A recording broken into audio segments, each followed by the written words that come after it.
Hello, everybody. Welcome to the Sleep Clinic. I started this clinic in May 2021 to help people who are struggling with sleep.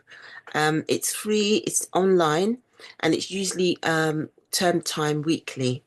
Quite often we have it on a Tuesday, but today it's obviously Saturday, so welcome. It's 30 minutes and it's learning, we're learning how to sleep together. People can drop in when they can, and it's for anyone interested in sleeping better, anyone interested in sleep issues. We support each other and we to make positive impacts on well-being with better sleep, rest, and relaxation. We focus on the next thing that we can do to make sure we have a positive impact on sleep to maximize our chances of having very good sleep. And we want everyone to have small beneficial actions to enhance sleep, therefore improve health. Because when we have our better health, we have better wealth. Our health is our wealth, some of my friends say. We concentrate on solutions, not problems. So we can state what the problem is, but we concentrate on positive actions to enable us to create, implement, and enhance our environment to get the best possible rest and sleep.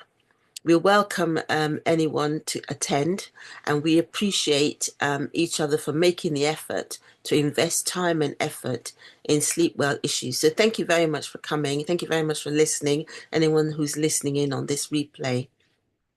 Since I started, people have attended. So I started, as I said, in May 2021. We've had people attend from different parts of the world, including England, Wales, Scotland, Ireland, Canada, Portugal, South Africa, Norway, Australia, Austria, and Sweden. And I want to we want to support each other's journey to sleep better and sleep well.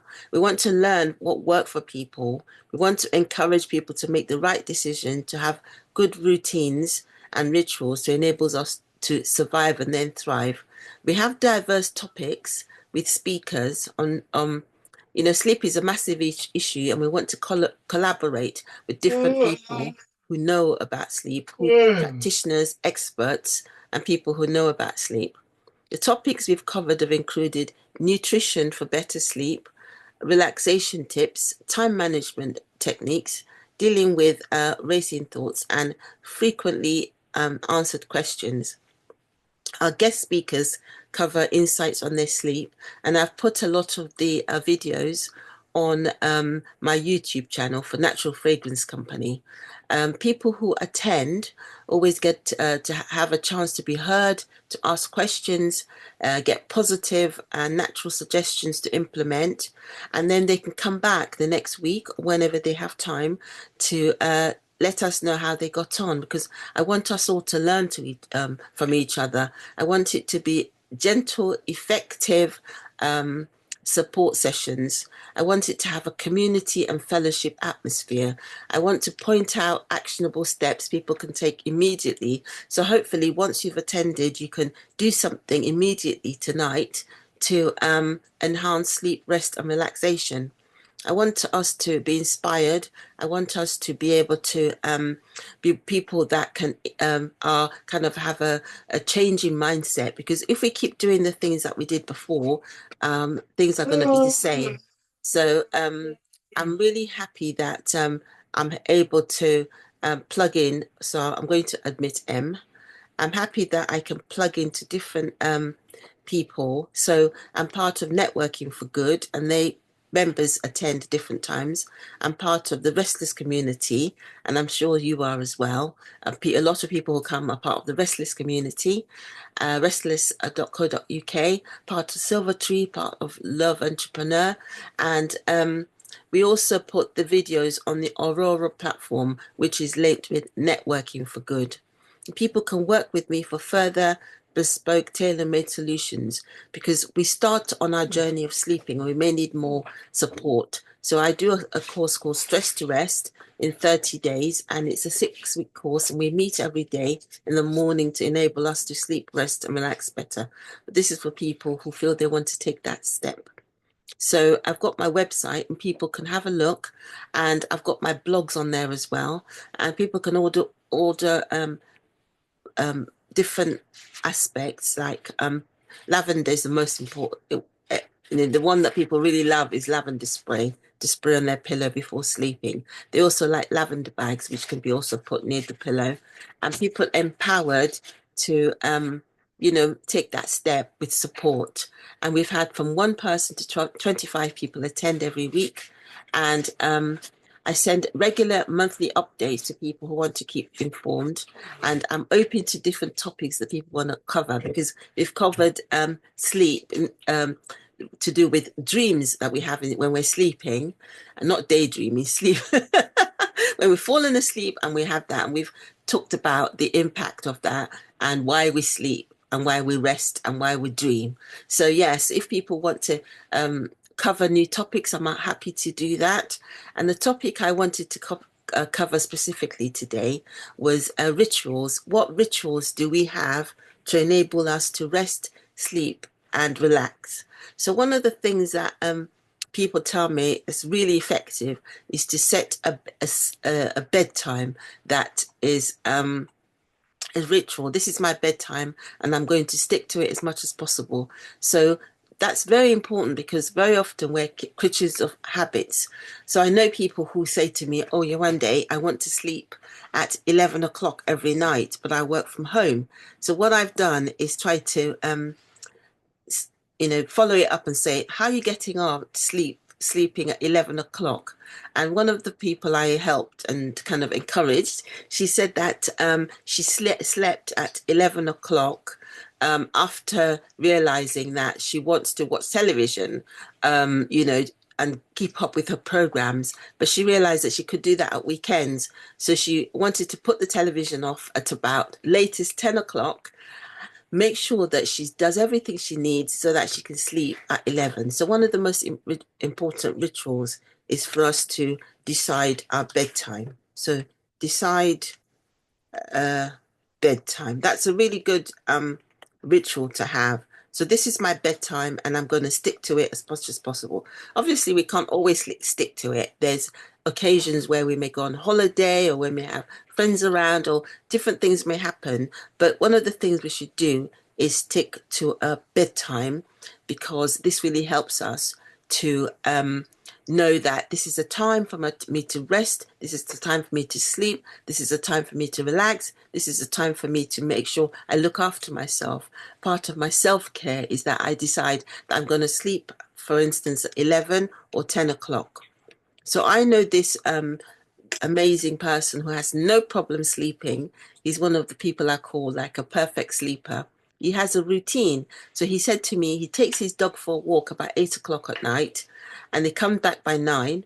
And then from 9 o'clock onwards, he's doing things to help him sleep. And he sleeps at 10, and he's tired enough to fall asleep as soon as his head hits the pillow.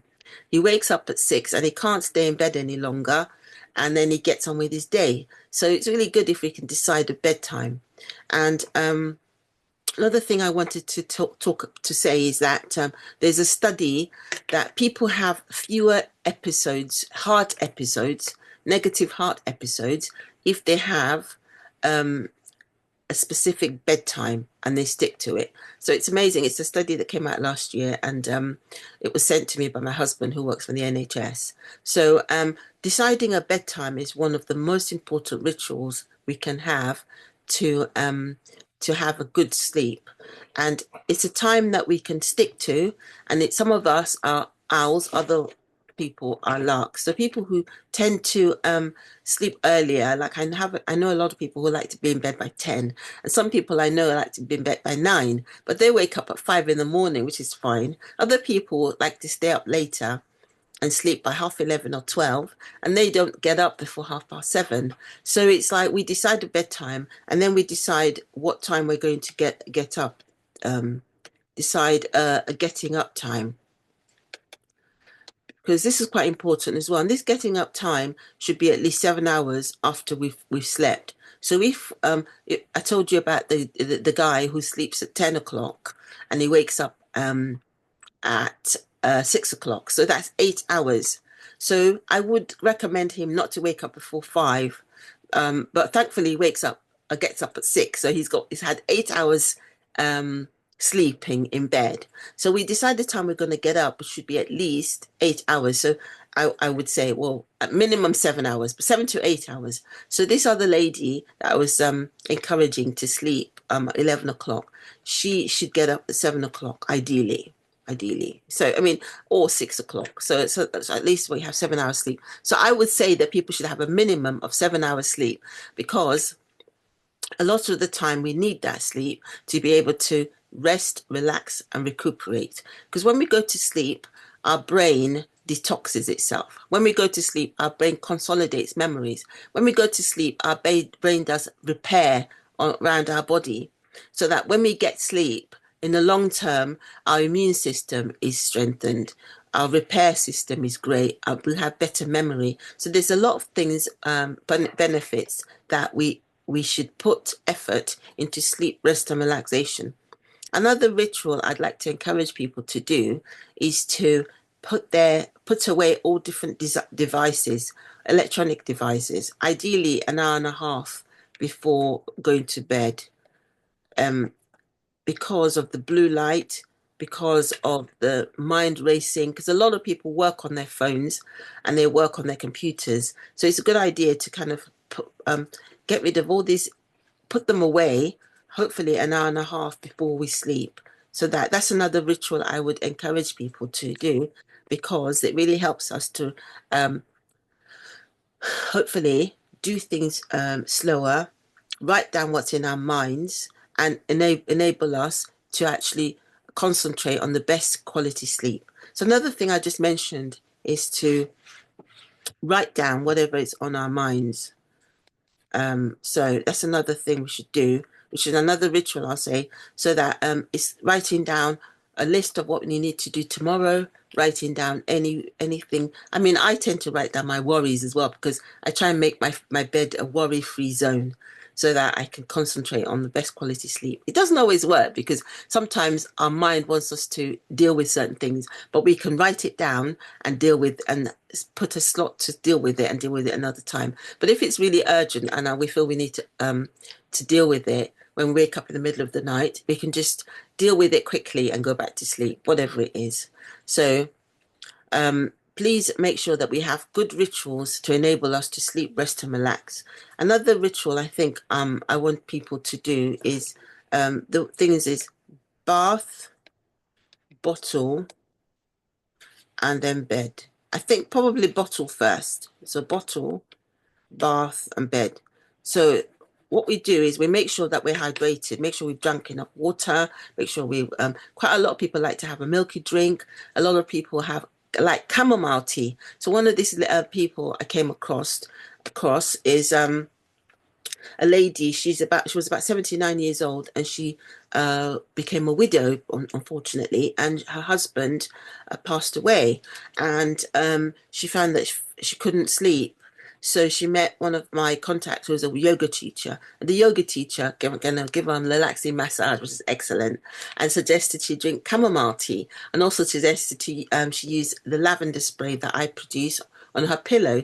So what she did is at 8 o'clock, she'll drink chamomile tea and she'll drink nothing until 10 o'clock when it was her bedtime.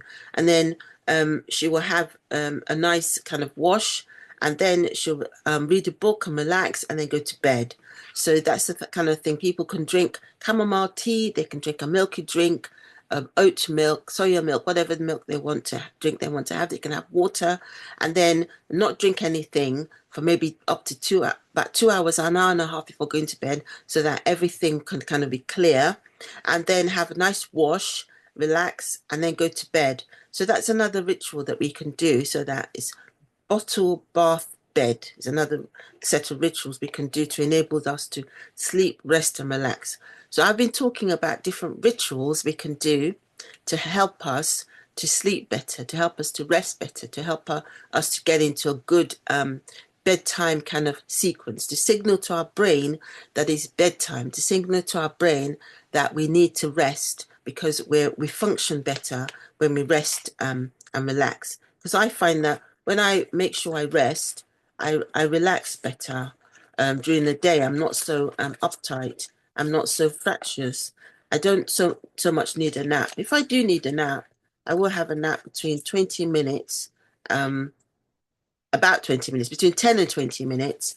And then if I'm really tired, I'll have a nap for an hour and a half in the afternoons because I'm self-employed, so I can do that. So not everyone can do that. When I was working for someone and I was really tired, I'll go into the loo, I clean the loo, and then I have a rest um, and close my eyes for about 20 minutes, lunchtime. And then I worked for another company and they had the nursery station. So thankfully, there was a nice bed there and not everyone went there and I could sleep there. I could sleep in the nursing station for doing my lunchtime. I had an hour as lunch. I could have my lunch and then go and have a nap at lunchtime. Yeah, great. So that's another thing. So we've been talking about rituals. And another ritual that people tell me that's really useful is they put a nice smell on their pillows before they go to sleep, or they spray in the air before they go to sleep. I met this wonderful lady. She's really nice. And I was doing a craft stall in Enfield, and she bought a lavender spray off me. Quite often when people buy things off me, I never hear from them again. But this lady was really kind, and she sent me an email to say that she bought this lavender spray for her teenage son, and this teenage son was really kind of like, oh, complaining and giving her a hard time. You know what teenagers can be like, complaining and being, oh, mom is horrible, life is this. And then she said, oh, use this lavender spray. So he sprayed it in the air and he went to sleep for 11 hours. I was like, ah, got this person who sleeps 11 hours after spraying this lavender spray that she bought off me. And then the next day she noticed that he was so much happier and made her life easier. So I'm really happy about that. Yes, success. So another thing people like, I like to do that as well. I like to put a scent on my pillow before I go to bed. I just enjoy it because when I wake up in the middle of the night and I smell this smell, I think, oh, that's nice. It just find it uplifting. So that's another ritual that we could do. Put a nice smell on our pillow before we I pillow spray before we go to bed. Right, to do a recap, I'm talking about rituals that we can do to help us to sleep, rest, and relax just before we go to bed to make sure that we kind of, make sure that we're putting ourselves in a space of relaxation, putting ourselves in a space where we can relax, putting ourselves in a place where we can rest, putting ourselves in a place where we can get the most out of when we go to bed. So it's nice to have a nice routine or a ritual before we go to bed, including deciding a bedtime, deciding what time to get up. I have two alarms in the mornings, and when I wake up in the middle of the night, I think, oh yes, I put two alarms on, and I can get up at the time I want to get up, so that I can get on with my day. I also make sure that I put away my electronic devices, which I want people to do.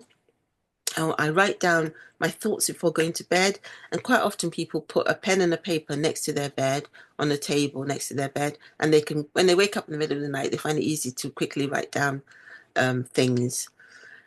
Also, we've got the bottle, bath, and bed. So we make sure we're hydrated. We have a nice bath or a nice wash, and we go to bed. Make sure our bed is nice and lovely. I've got nice soft pillows. I've got all lovely things I can soft duvet covers and things, and I make my bed before I go to bed as well.